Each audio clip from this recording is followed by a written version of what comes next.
Hello दोस्तों, मैं निगम चौहान आप सभी लोगों का स्वागत करता हूं आपके अपने यूट्यूब चैनल ऑनलाइन विद्यार्थी पर। दोस्तों, हम डीआई पढ़ रहे थे और डीआई में हमने चारों टाइप कंप्लीट कर लिए थे, ठीक। और उसमें मैंने आपको बताया था कि वो तो सिंपल वाले क्वेश्चन कराए गए थे, कुछ दो डायग्राम वाले भी कराए गए थे और इसमें फॉर्मूला बेस्ड क्वेश्चन रह गए थे, ठीक। तो वो मैं आपको समझा रहा हूँ। ये कौन सा डायग्राम है बताओ, ये कौन सा डीआई है? तो ये है टेबल सारणी,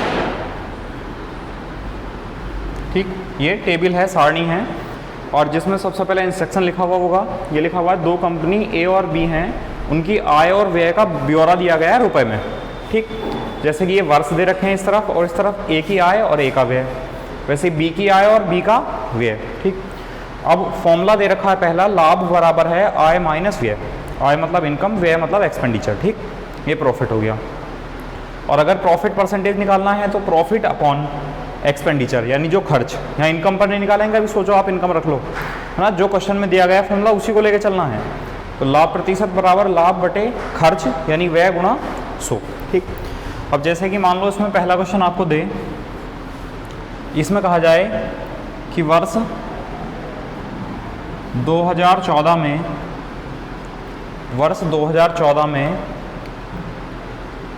ए का लाभ कितना था?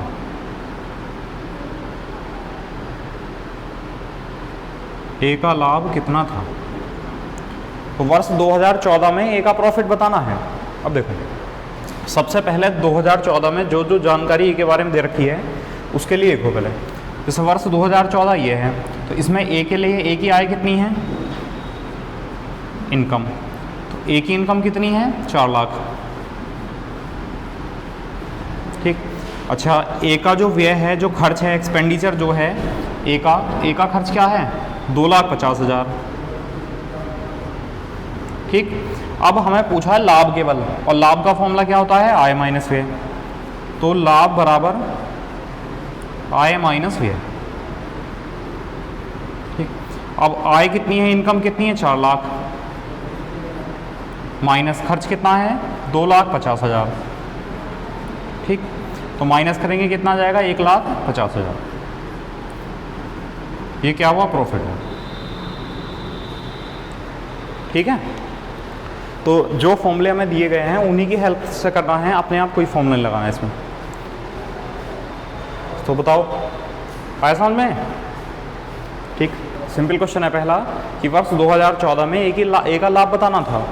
तो वर्ष 2014 में ए के लिए जो डाटा था, जो इनकम थी, उसकी आय वो थी 4 लाख, तो आय लिख ली 4 लाख। और ए का खर्च कितना है 2014 में? 2,50,000, तो वो लिख दिया। और क्योंकि फॉर्मूला दिया गया है लाभ का आय माइनस व्यय, तो आय माइनस व्यय, आय कितनी है? 4 लाख, और व्यय कितना है? 2.5 लाख। कितना बचा? 1,50,000। ठीक, क्या बचा? उसका प्रॉफिट हुआ इतना। बताओ, ये समझ में आया?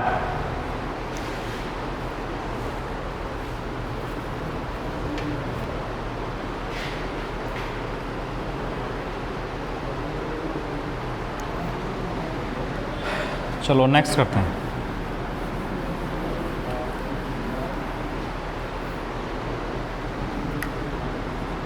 सेकंड क्वेश्चन, मान लो आपसे कहा जाए कि वर्ष 2016 में बी को कितना लाभ हुआ? बी को कितना लाभ हुआ?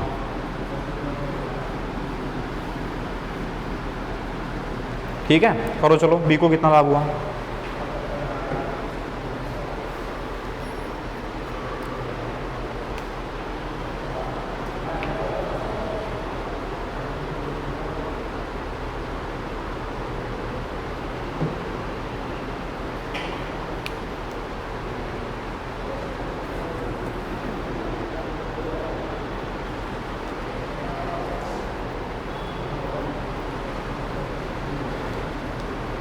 देखो, वर्ष 2016 ये है, और बी की वैल्यू ये रखी है।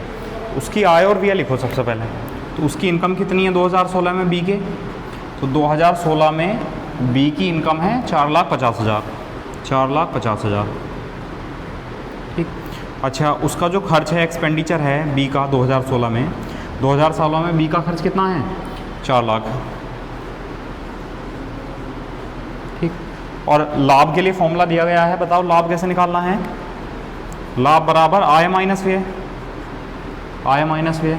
अब इनकम 4,50,000 में से जब खर्च 4 लाख घटाएंगे तो कितना आ जाएगा, माइनस करेंगे तो 50,000।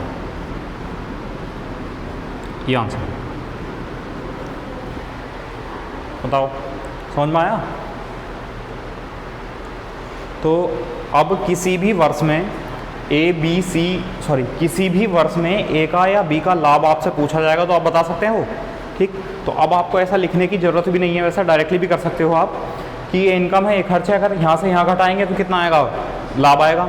वैसे ही ये इससे ये घटाएंगे तो क्या आएगा, लाभ आएगा, ठीक। तो जितना जल्दी कैलकुलेशन करोगे उतना जल्दी आंसर आ जाएगा। चलो, तो फाइनली अब ए या बी का किसी भी वर्ष का लाभ निकाल सकते हैं, ठीक है। चलो अब बात करते हैं वर्ष 2015 में, वर्ष 2015 में ए को कितने प्रतिशत लाभ हुआ, ए को कितने प्रतिशत का लाभ हुआ, ये बताना है। अब देखो, प्रतिशत निकालने के लिए आपको लाभ पता होना चाहिए, ठीक। तो देखो अब हम थोड़ी सी कोशिश करेंगे कि हम लाभ थोड़ा डायरेक्टली लिखें। तो वर्ष 2015 ये है और बात चल रही है ए की। तो वर्ष 2015 में ए 4,49,000 में से जब 4,45,000 घटाएंगे तो कितना आएगा, 40,000। तो 40,000 रुपये क्या आया, 40,000 रुपये का आया प्रॉफिट, ठीक है। अच्छा, अब हमें लाभ प्रतिशत निकालना है, तो लाभ प्रतिशत कैसे निकालेंगे, लाभ कितना है 40,000 बटे लाभ प्रतिशत बराबर लाभ बटे व्यय गुणा 100। अब खर्च देखना है, तो वर्ष 2015 में ए का खर्च, वर्ष 2015 में ए का खर्च है कितना, 4,45,000। तो 4,45,000 और परसेंटेज बनाने के लिए इंटू ये आंसर आ जाएगा। लाभ प्रतिशत बराबर 1 2 3 4, 1 2 3 4, 5 से 9 बार कैंसिल और 5 से 20 बार कैंसिल, और 20 गुणा 4 कितना हुआ 80। तो 80 बटे 9%, ठीक।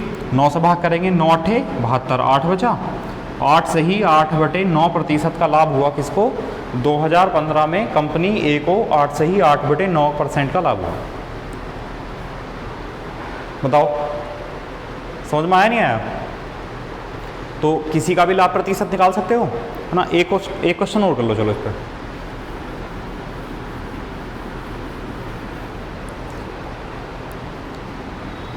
क्वेश्चन नंबर 4 है, इसमें पूछ लेगा वर्ष 2013 में बी को कितने प्रतिशत लाभ हुआ, कितने प्रतिशत लाभ हुआ,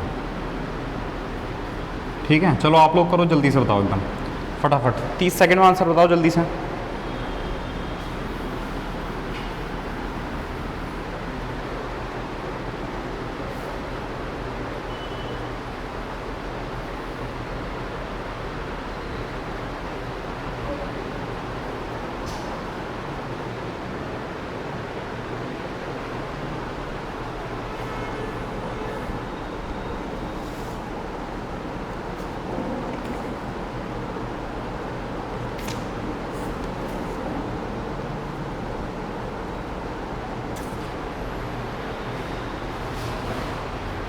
हो गया, देखते हैं। चलो, जैसा लाभ प्रतिशत पूछा है तो ऊपर क्या आएगा, लाभ आएगा, ठीक। लाभ प्रतिशत के लिए ऊपर लाभ लिखा जाएगा।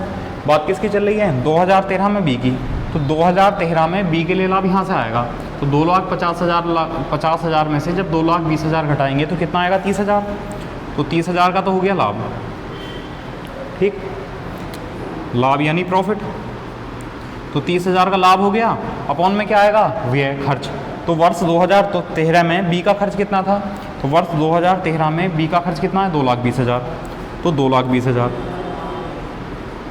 और परसेंटेज के लिए इंटू, तो ये क्या है, लाभ प्रतिशत आ गया। 1 2 3 4 2 से 11, 2 से 50, 50 गुणा 3 कितना हुआ, 150। 150 बटे 11%, या 11 11 4 बचा, 11 या 33, 7 बचा, तो 13 सही 7/11% का लाभ हुआ वर्ष 2013 में बी को। बताओ समझ में आया? तो किसी का भी लाभ बता सकते हो, किसी का भी लाभ प्रतिशत बता सकते हो। मैंने आपको बताया जो ये जानकारी आप निकाल रहे हो उसको कोशिश किया करो, उसको लिख लिया करो, क्योंकि ज़रूरत पड़ सकती है उसकी। ठीक, चलो नेक्स्ट लिखते हैं।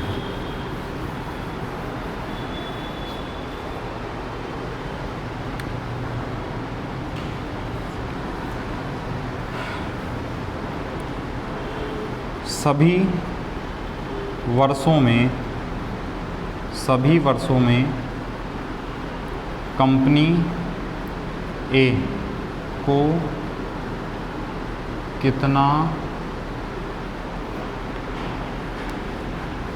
औसत वार्षिक लाभ हुआ।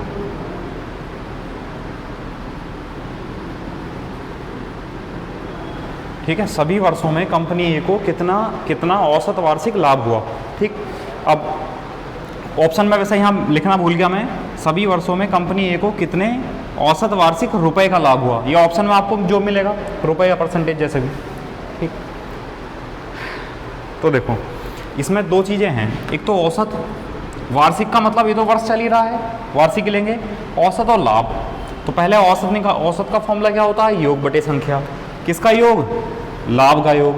तो पहले आपको लाभ निकालना होगा, जैसे कि मैं आपको डायरेक्ट लाभ लिख रहा हूँ कंपनी ए के लिए। कंपनी ए के लिए इधर लिख देते हैं, कंपनी ए के लिए वर्ष 2012, क्योंकि सभी वर्षों की बात चल रही है, 2013, 2014, 2015 और 2016। ठीक, इनके सभी के हमने प्रॉफिट लिखने हैं, लाभ।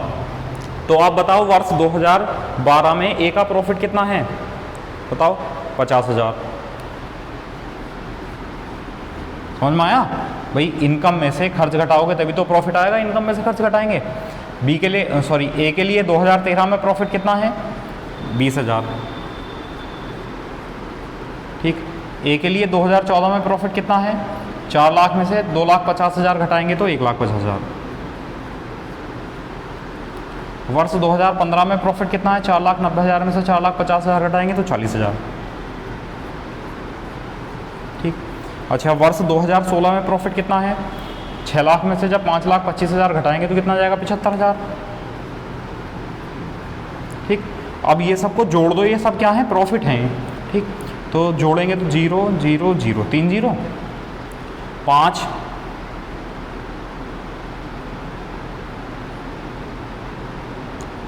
5 7 4 11 11 5 16 16 2 18 18 5 23 23 का 3 से लगे 2 2 1 3, तो 3,35,000 रुपये का टोटल लाभ आया सभी वर्षों में कंपनी ए का। ठीक, लेकिन उसमें पूछा है औसत। औसत का फॉर्मूला क्या लिखाया गया था बताओ? एवरेज का फॉर्मूला होता है सम अपॉन नंबर, औसत का फॉर्मूला होता है योग बटे संख्या। ठीक, तो ऐसा नहीं है कि सारे फॉर्मूले लिख के देगा, ये फॉर्मूले पता भी होने चाहिए, बेसिक वाले बिल्कुल। ठीक, तो योग कितना आया? 3,35,000 अपॉन कितने नंबर हैं?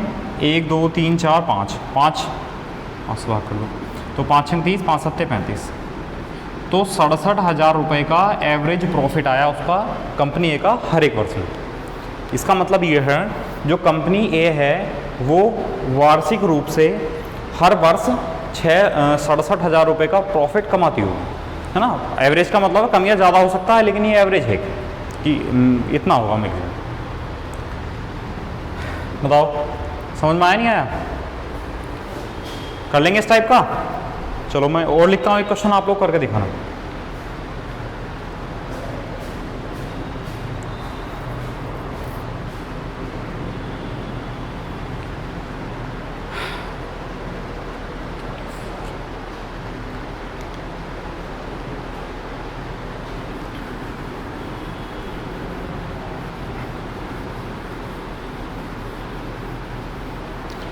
अब मैं इसका एक टेस्ट लूँगा केवल डीआई का, ठीक है, वो टेस्ट मैं लाइव लूँगा।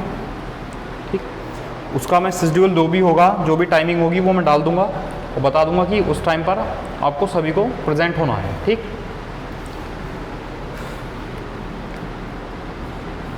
नेक्स्ट और वो DI का ही होगा केवल।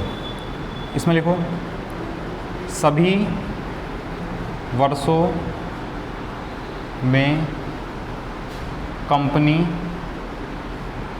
बी को कितना औसत वार्षिक लाभ प्राप्त हुआ। औसत वार्षिक लाभ प्राप्त हुआ। ठीक है, करो चलो जल्दी से एकदम फटाफट।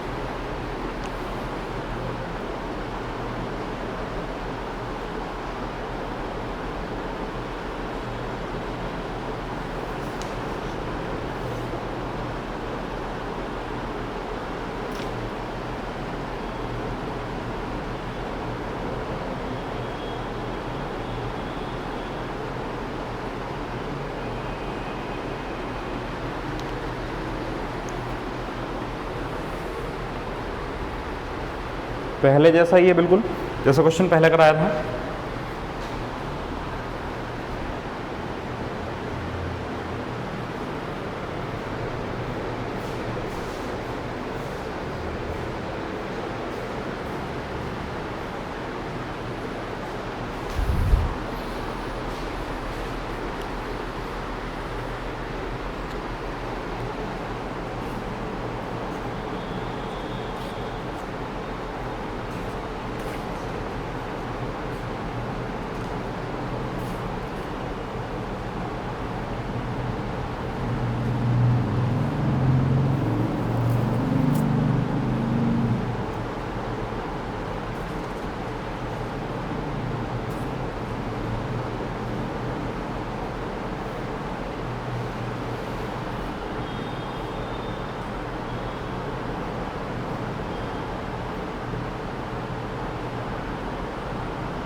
हो गया।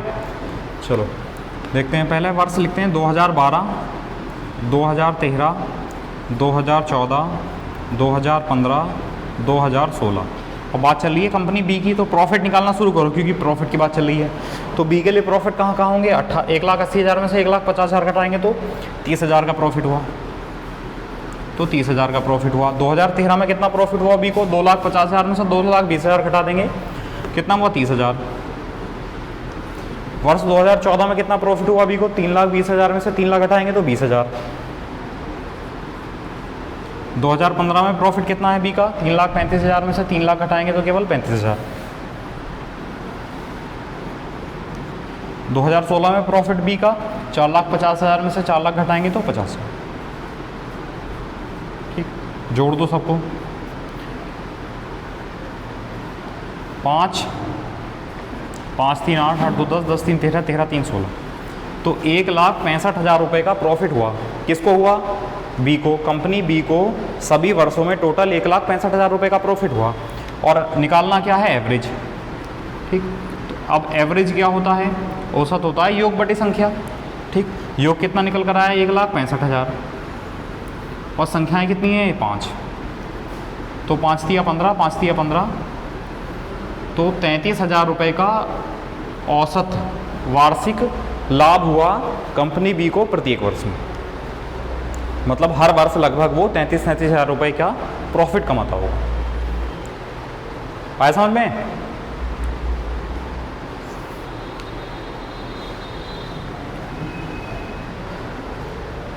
और एग्ज़ाम देखो आने ही वाला है ना, सेंटर डिक्लेयर हो गए हैं और एडमिट कार्ड भी आ गए हैं।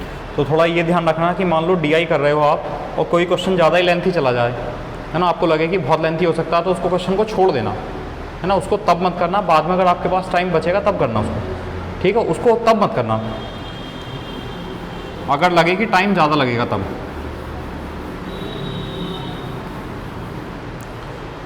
ठीक है, लिखो नेक्स्ट।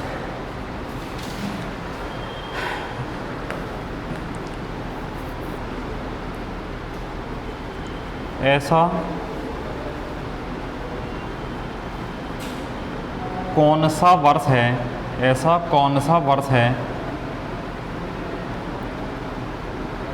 जिसमें प्रतिशत लाभ सबसे ज़्यादा होगा, सबसे ज़्यादा होगा। ऐसा कौन सा वर्ष है जिसमें प्रतिशत लाभ सबसे ज़्यादा होगा? मैं आपको ऑप्शन दे रहा हूँ इधर, क्योंकि हमें 4 ही ऑप्शन दे रखे हैं, उन्हीं को चेक करना होगा, बाकी नहीं करना होगा। वर्ष 2013, वर्ष 2012, वर्ष 2014, वर्ष 2015 और वर्ष 2016, ये 4 ऑप्शन दिए गए हैं। ठीक, तो ये वर्ष, इन वर्षों में से देखना है कि कौन सा वर्ष ऐसा है जिसमें परसेंटेज लाभ, अच्छा एक चीज़ और भूल गए, ऐसा कौन सा वर्ष है जिसमें, यहाँ लिख लेना, जिसमें कंपनी बी का, ठीक है, यहाँ लिख लेना, ऐसा कौन सा वर्ष है जिसमें कंपनी बी का प्रतिशत लाभ सबसे ज़्यादा होगा इन वर्ष में। ठीक, अगर उसने कोई भी कंपनी नहीं दिया है तो फिर आंसर आ जाएगा, फिर नहीं बता सकते किसी को भी, अगर कोई भी कंपनी उसने डिक्लेयर नहीं की है तो। ठीक, तो आपको लाभ प्रतिशत मैंने निकालना सिखाया है, चलो जल्दी से फटाफट बताओ। अब इस बार आपको इन दिए गए वर्षों में सबके लाभ प्रतिशत निकालने होंगे। 2012 में कंपनी बी का, 12 में, 14 में, 15 में, 16 में लाभ प्रतिशत। एक मैं बता दूं, वैसे तो बता ही चुका हूँ। जैसे वर्ष 2012 में लेंगे तो लाभ प्रतिशत का फॉर्मूला लाभ बटे खर्च गुणा 100। ठीक, तो लाभ कितना है देखो 2012 में कंपनी बी का, 2012 में कंपनी बी का लाभ कितना है 30,000 बटे खर्च कितना है 1,50,000, खर्च है 1,50,000। ठीक, अब एक बात बताओ, परसेंटेज निकालेंगे तो 100 तो सब में आएगा, तो इस 100 को छोड़ दो आप फिलहाल। ठीक, जो ये फ्रैक्शन बनेगा, जिसका फ्रैक्शन बड़ा होगा वही नंबर बड़ा हो जाएगा। ठीक, चलो 1 2 3 4, 1 2 3 4 और 3 पंजे 15 कितना आया 1/5। ठीक, अच्छा वर्ष 2014 की बात करें तो 2014 में बी का प्रॉफिट कितना है, 2014 में बी का प्रॉफिट कितना है 20,000, तो 20,000 लिख दिया 20,000। और बी का खर्च था कितना वैसे उस टाइम 2014 में बी का खर्च कितना था 3 लाख, तो 3 लाख। और परसेंटेज, चलो परसेंटेज तो छोड़ ही रखा हमने, 1 2 3 4, 1 2 3 4, 2 से भाग करेंगे तो कितना जाएगा 1/15। ठीक, अच्छा तीसरा चेक करते हैं, 2015 में बी का प्रॉफिट कितना था 35,000, तो बी का प्रॉफिट था 35,000। अच्छा बी की इनकम कितनी थी, खर्च कितना था, सॉरी ये था 3 लाख, 3 लाख।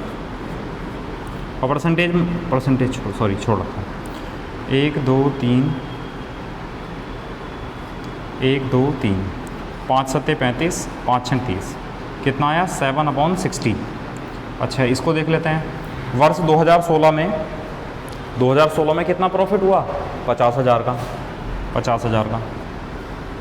और किससे हुआ प्रॉफिट, खर्च से, मतलब 4 लाख से, तो 4 लाख लिख दिया। और परसेंटेज के लिए, परसेंटेज तो सॉरी छोड़ ही रखा है, हर बार ध्यान नहीं रहता, 1 2 3 4 और 5 8 40, कितना आया 1/8। ठीक, अच्छा चलो यहाँ आसानी हो जाएगी थोड़ा, अगर परसेंटेज के लिए 100 लगा देंगे तो गुणा 100 करेंगे कितना जाएगा 20%। ठीक, गुणा 100 करेंगे कितना जाएगा 15 6 का 90, 10 बचा 6 पॉइंट समथिंग आ जाएगा। यहाँ करेंगे तो 6 9 54, 6 1 6, 1 बचा 6 1 6, 11 पॉइंट समथिंग। अच्छा यहाँ 100 करेंगे तो कितना आ जाएगा 12 पॉइंट समथिंग, 12 8 96। ठीक, अब ये 20% है, 6 पॉइंट समथिंग है, 11 पॉइंट समथिंग है, 12 पॉइंट समथिंग है। हमसे पूछा सबसे ज़्यादा लाभ, तो सबसे ज़्यादा लाभ कौन सा है, 20 है कि 6 है कि 11 है कि 12 है, सबसे ज़्यादा लाभ है 20% का, मतलब वर्ष 2012 में। यहाँ से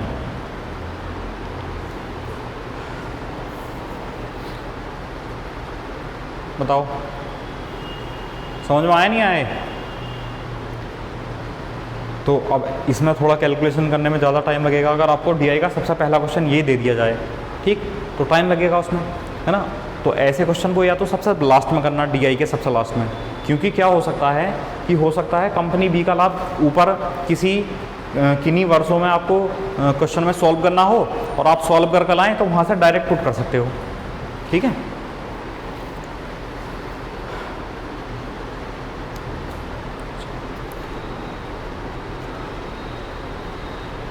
कर लिया?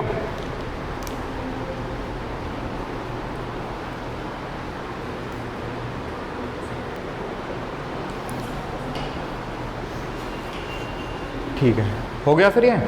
चलो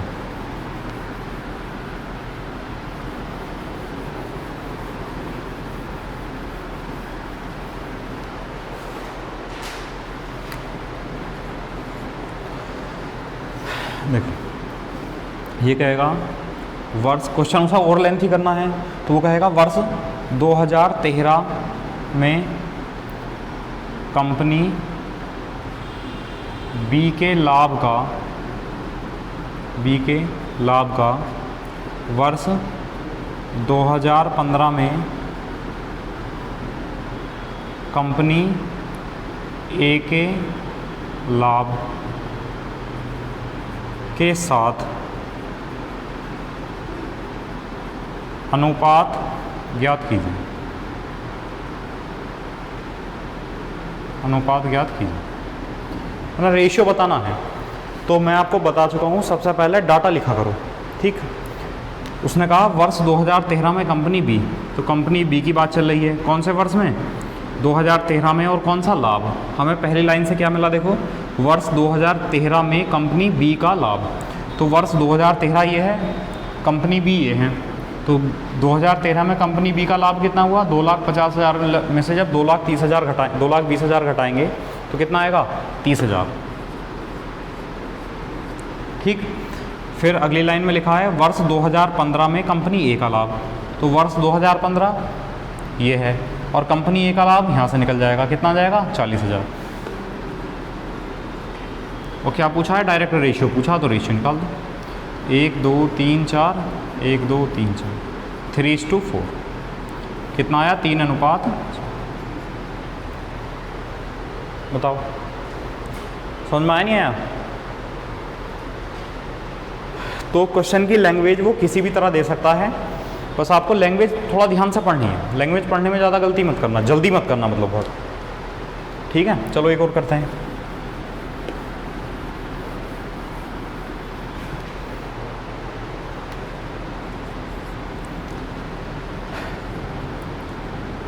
वर्ष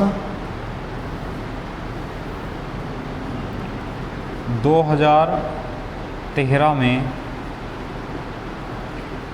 कंपनी ए के प्रतिशत लाभ तथा वर्ष 2014 में कंपनी बी के प्रतिशत लाभ का अंतर ज्ञात कीजिए।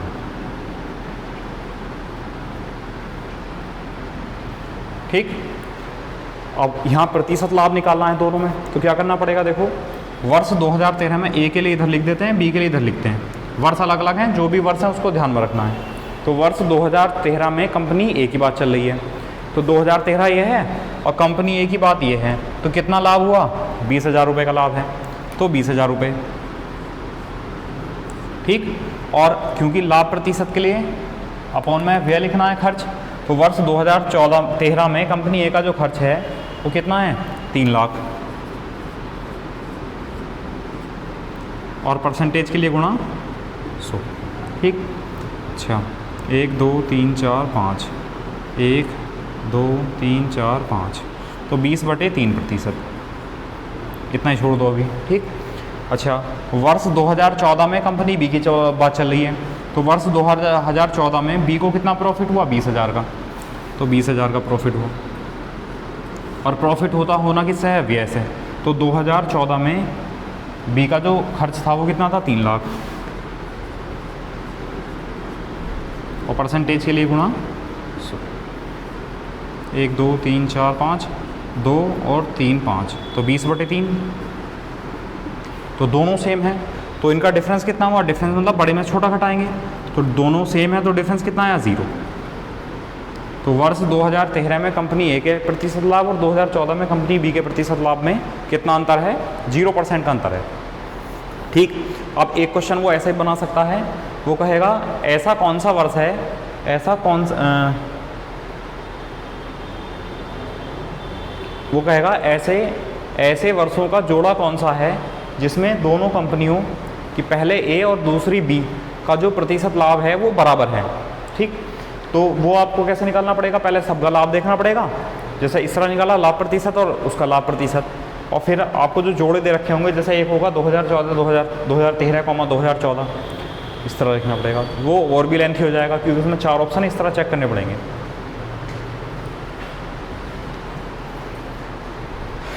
चलो कर लेंगे फिर। ठीक, चलो अब मैं एक और कराता हूँ, दूसरा डी बताता हूँ। ठीक है, देखो दूसरा ये है, अब ये सारणी नहीं है, अब ये क्या दे रखा है, लाइन ग्राफ है ये। ठीक, लाइन ग्राफ को करना है और इसमें समझ लो पहले क्या क्या दिया गया है। सबसे पहले इंस्ट्रक्शन पढ़ने हैं आपको, ठीक, क्वेश्चन करने से पहले। तो दिए गए ग्राफ में, ये जो ग्राफ दिया गया है रेखा चित्र, बिजली की खपत को दर्शाया गया है। जो बिजली की खपत है 42 यूनिट, 68 यूनिट, 40 यूनिट, 54 यूनिट, ये दर्शाया गया है, ये यूनिट है बिजली की। ठीक, और ABC कौन है, ये 3 घर हैं, ये जो दिखाए गए 3 घरों की बात चल रही है। जो 2 बिंदुओं के बीच में सीधी रेखा है, स्ट्रेट लाइन, वो घर A है, जो डॉट लाइन है वो घर B है, जो स्टार वाली लाइन है वो घर C है। ठीक है, अच्छा, और यहाँ पर क्या दिया गया है, यूनिट का रेट दिया गया है। मतलब क्या है कि मतलब कोई व्यक्ति पहले 50 यूनिट खर्च करता है, केवल कोई व्यक्ति 50 यूनिट से कम खर्च करता है, तो उसका खर्चा है 2.40 पर यूनिट, मतलब 1 यूनिट का खर्चा 2.40 रुपये होगा। मान लो कोई व्यक्ति 50 के बाद और भी ज़्यादा खर्च करता है, तो जो अगली 50 यूनिट होंगी उनका खर्चा 3.50 रुपये पर यूनिट होगा, मतलब 1 यूनिट का चार्ज इतने रुपए होगा। कोई व्यक्ति 100 से ज़्यादा यूनिट खर्च करता है तो उसका पर यूनिट चार्ज 5.50 रुपये होगा। ठीक है, अब एक चीज़ और समझ लो यहाँ, मतलब चलो मैं बता दूं पहले खर्चा कैसे यूज होना है। जैसा आपसे पूछे, मान लो कि घर, पहला क्वेश्चन है घर बी का मई माह का बिल कितना होगा, मतलब रुपए, बिल कितना होगा। ठीक है, तो पहले तो घर बी देखो, तो घर बी डॉट लाइन है, घर बी ये है और मई महीना ये है, इसमें कितना खर्चा है, 107 यूनिट का खर्चा है, तो 107 यूनिट। ठीक, अब 107 यूनिट को इस प्रकार तोड़ लो, मतलब पहले 50 यूनिट, ठीक, और अगले 50 यूनिट, अब 50 और 50 100 यूनिट हो गए, कितने यूनिट बचे, 7 यूनिट। ठीक, अब जो पहले 50 यूनिट हैं उनका खर्चा कितना आएगा, 2.40, 1 यूनिट का खर्चा होगा 2.40, 1 यूनिट का खर्चा, 50 यूनिट खर्च हुई है पहली, फिर अगले 50 के लिए 3.50 है, 3.50 रुपये 1 यूनिट का खर्च है, और 100 से ऊपर, 100 से ऊपर 7 यूनिट है ना, इनका खर्च है 5.50 रुपये। ठीक, अब जो पहले 50 यूनिट थी जिनका खर्च 2.40 था, मतलब 1 यूनिट का चार्ज 2.40 रुपये था, तो अगर हम इन दोनों की गुणा कर देंगे तो कुल बिल आ जाएगा 24 पंजे 120, यानी 120 रुपये का बिल हो जाएगा ये। ठीक, प्लस 50, अगली 50 यूनिट का खर्चा 1 यूनिट का इतना है, तो 50 यूनिट का कितना हो गया, 175 रुपये। ठीक, गुणा कर दिया इनका, फिर जो बाद लास्ट में 7 यूनिट बची 100 से ऊपर वाली, उनका 5.50 है। ठीक, तो जोड़ दो 0.5, 8 5 13, 3 और 3 और 1 4 7 11, 11 2 13, 3 1 1 2 और 1, तो 333.5 रुपये का बिल आया होगा घर बी का मई महीने का। बताओ आया समझ में? इस प्रकार तोड़ना जरूरी है क्योंकि ये लिखा है कि पहले 50 यूनिट, फिर अगले 50 यूनिट, और फिर 100 से ऊपर यूनिट है तो उनको लिख दो, जितने भी उस क्राइटेरिया में आएंगे उनको लिखना है। ठीक है, ऐसा नहीं है कि मान लो खर्च तो कोई करता है 42 यूनिट और आपने फिर भी 50 यूनिट और फिर भी 50 यूनिट लिख रखा है। ठीक है, चलो बताता हूँ एक और।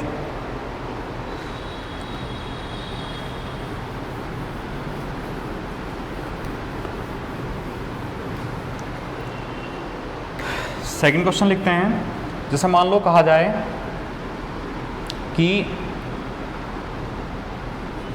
घर ए का मार्च माह का बिल कितना होगा?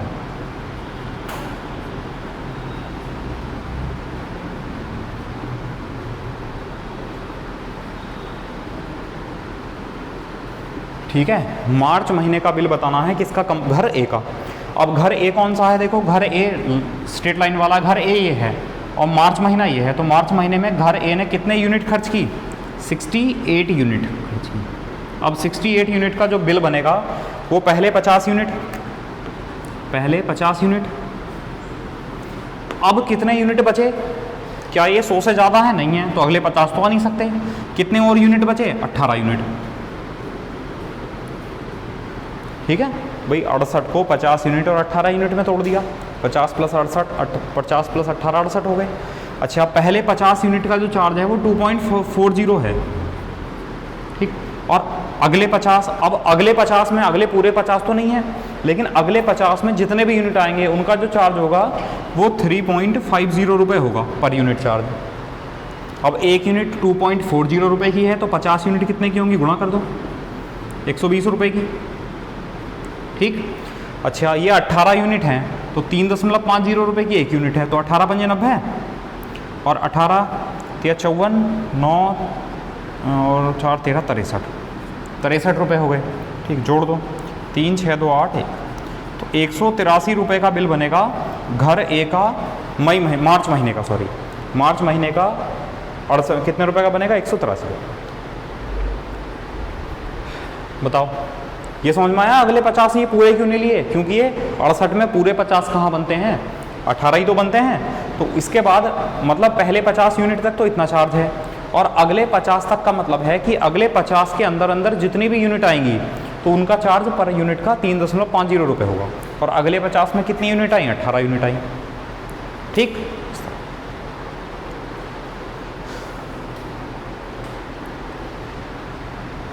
बताओ आया समझ में? अच्छा चलो, समझ में आया तो लिखो नेक्स्ट।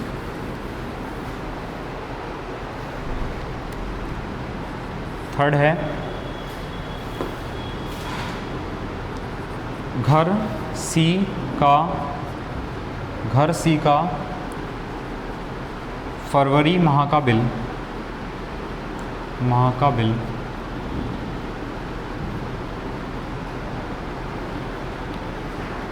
घर बी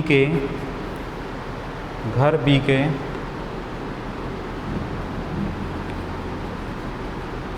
मार्च माह के बिल से कितने रुपए अधिक होगा? कितने रुपए अधिक होगा?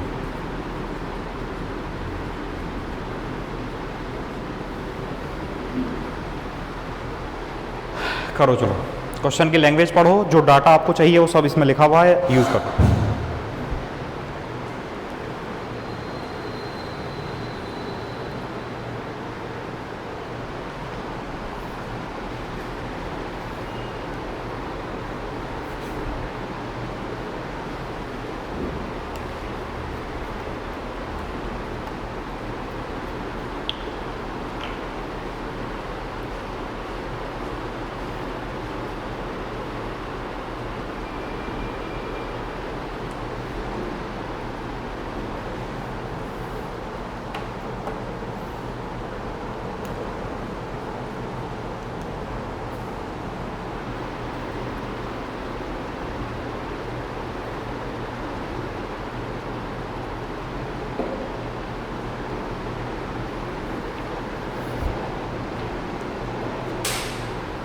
देखो हो गया, देखते हैं चलो।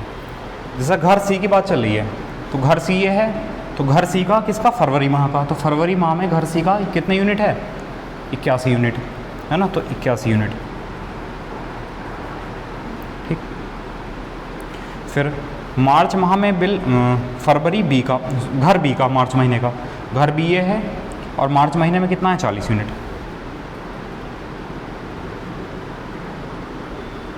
40 यूनिट। ठीक, अब देखो भाई, इसको तो हम 50 यूनिट, पहले 50 यूनिट और बाद में कितना हो जाएगा? 31 यूनिट में तोड़ सकते हैं। यू मतलब यूनिट, 50 और 31 81, ठीक, लेकिन इसको तो नहीं तोड़ सकते 50 में, क्योंकि ये तो 50 यूनिट से भी कम है। ठीक, अब ये जो 50 यूनिट है इनका चार्ज कितना है, पहले 50 का 2.40 और अगले 50 में कितना है 3.50। ठीक, अच्छा यहाँ पर तो पहले 50 से कम ही कम है, पहले 50 तक ही पहुँच रहे हैं, तो कितना हो गया 2.40। ठीक, अब देखो ये कितना बिल हुआ 120 रुपये का, प्लस ये कितना बिल हुआ 31.5, 155, 15 और 31 गुणा 3 कितना हुआ 93, 93 और 15, 93 और 10 कितना हुआ 103, 5 108। ठीक, तो बिल कितना हुआ टोटल यहाँ पर 228.5 रुपये का बिल बना। ठीक है, अच्छा यहाँ पर कितना बिल बना, मल्टीप्लाई कर दो डायरेक्ट, 24 चौक 96, यहाँ 96 रुपये का बिल बना। तो ये वाला बिल, पहले वाला बिल कितने रुपए ज़्यादा है, माइनस कर दो, दिख रहा है नीचे, माइनस कर दो, कितना हुआ 0.5 और 8 में से 6 गया 2 और 12 में से 9 गया 3, तो 132.5 रुपये ज़्यादा का बिल आया किसका, घर सी का फरवरी माह में।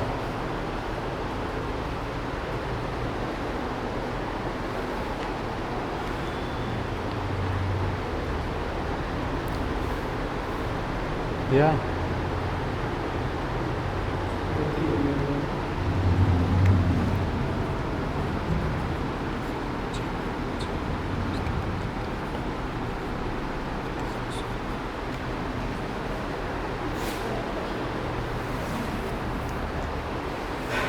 ठीक है, समझ में आया, बताओ।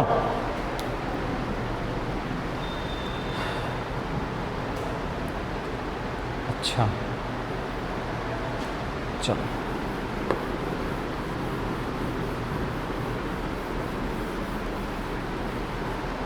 अब मान लो इसमें पूछ ले आपसे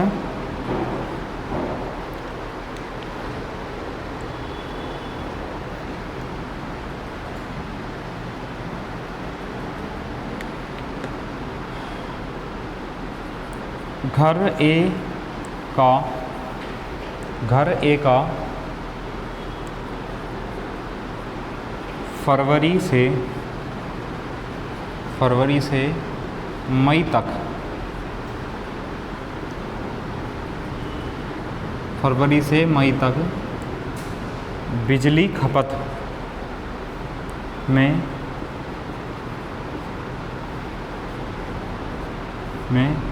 कितने प्रतिशत वृद्धि हुई। घर ए का फरवरी से मई तक, घर ए में बिजली की खपत में कितने % वृद्धि हुई। ध्यान रखना, खपत और खर्च अलग अलग होते हैं। खपत मतलब यूनिट और खर्च मतलब रुपए। तो इसमें खपत मतलब यूनिट पूछा है। तो फरवरी महीने में ए जो घर है उसकी यूनिट कितनी थी, फरवरी महीने में घर ए की यूनिट थी 42। ठीक, और मई महीने में घर ए की यूनिट कितनी हो गई 93। तो कितनी वृद्धि हुई, 3 में से 2 गया 1, 9 में से 4 गया 5, 51 यूनिट की वृद्धि हुई। और वृद्धि हुई किससे है, 42 यूनिट से तो वृद्धि हुई है, तो 42 और परसेंटेज के लिए इंटू 100। ठीक, 2 से 21, 2 से 50, 0, 5 1 5, 5 5 25 बटे 21, इतना %। ठीक, 2550 बटे 21, जो भी जैसे भी आपको ऑप्शन दे रखा हो, फ्रैक्शन दे रखा हो, मिक्स फ्रैक्शन दे रखा हो या पॉइंट में दे रखा हो, भाग कर सकते हैं इसे। ठीक है, तो घर ए में फरवरी से मई महीने तक बिजली की जो यूनिट है वो इतने % ज़्यादा आई, इतने % बढ़ गई उसकी यूनिट। बताओ, कर लेंगे सब लोग। अच्छा चलो, इसका लास्ट क्वेश्चन,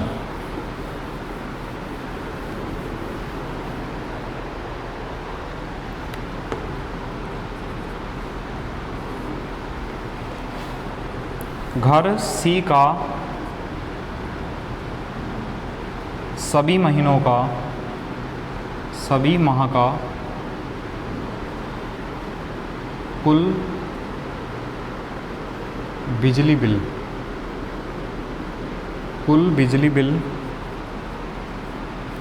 कितना होगा, कितना हो, ठीक, करो चलो।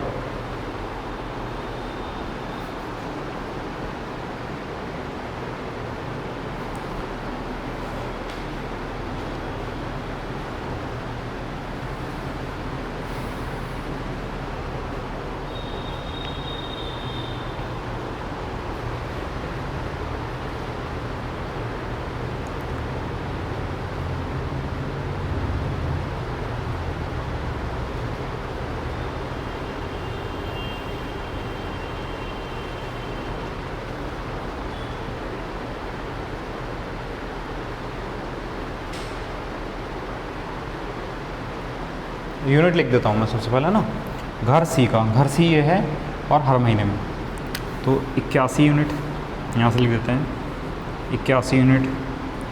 फिर कितनी हैं, 54 यूनिट। फिर कितना है, 95 यूनिट। और फिर कितना है, 62।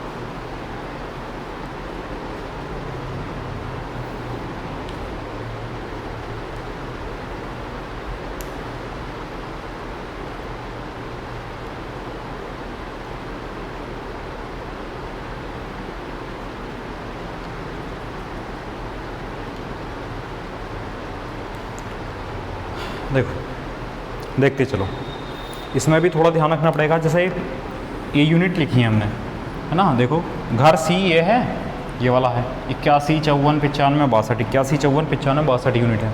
इसको जब हम तोड़ेंगे तो 50 यूनिट हो गई और 31 यूनिट हो गई, ठीक। जब हम इसको तोड़ेंगे तो 50 यूनिट हो गई और 4 यूनिट हो गई। जब इसको तोड़ेंगे तो 50 यूनिट हो गई और 45 यूनिट हो गई। इसको तोड़ेंगे तो 50 यूनिट हो गई और 12 यूनिट हो गई। अब बार बार अगर सब में करोगे तो टाइम लगेगा, तो आप ऐसा लिखो भाई, पहली 50 यूनिट, ये भी पहली 50 यूनिट, ये भी पहली 50 यूनिट, ये भी पहली 50 यूनिट, तो 50, 100, 150, 200। तो ये जो 200 यूनिट हैं, यहाँ लिख देते हैं, ये जो पहली 200 यूनिट हुई, 50 हर महीने में पहली 50 यूनिट को जोड़कर 200 यूनिट आया, उनका सबका चार्ज कितना होगा, 2.40 प्लस। अब अगली जो 50 हैं उनके अंतर्गत कौन कौन सी आती हैं, 31 और 4 35, 5 40 और 40 80, 80 10 90 और 2 92। तो अगली 92 यूनिट हैं जो इस क्राइटेरिया में आती हैं, उनका खर्च कितना है, 3.50। वरना यहाँ अलग अलग करते तो ज़्यादा टाइम खर्च होगा। देखते हैं कितना हुआ, 0 24 दूनी 48, 480 रुपये प्लस मल्टीप्लाई कर दो इसकी, 5 दूनी 10, 5 9 45 और 1 46 और 3 दूनी 6, 6 6 12, 5 9 3 27, 5 32, तो 322 रुपये का खर्चा ये आया। 2 2 8 10, 3 4 7 और 1 8, तो 802 रुपये का बिल बना होगा। किसका, घर सी का सभी महीनों का। को बताओ, समझ में आया नहीं आया। देखो ये समझ लो, हमने 200 को 2.4 से गुणा क्यों की भाई, एक बात बताओ, जब ये फरवरी महीना था, फरवरी, ये है मार्च, ये है अप्रैल और ये है मई, ठीक है। अब इनमें जैसे फरवरी महीने में पहली 50 यूनिट का चार्ज 2.40, अब मार्च महीने में पहली 50 का 2.40, अप्रैल में पहली 50 का 2.40, मई में पहली 50 का 2.40। तो ये पहली 50 यूनिट हुई कितनी, 200 यूनिट हुई, जिनका चार्ज कितना है 2.40, एक यूनिट के 2.40 रुपये।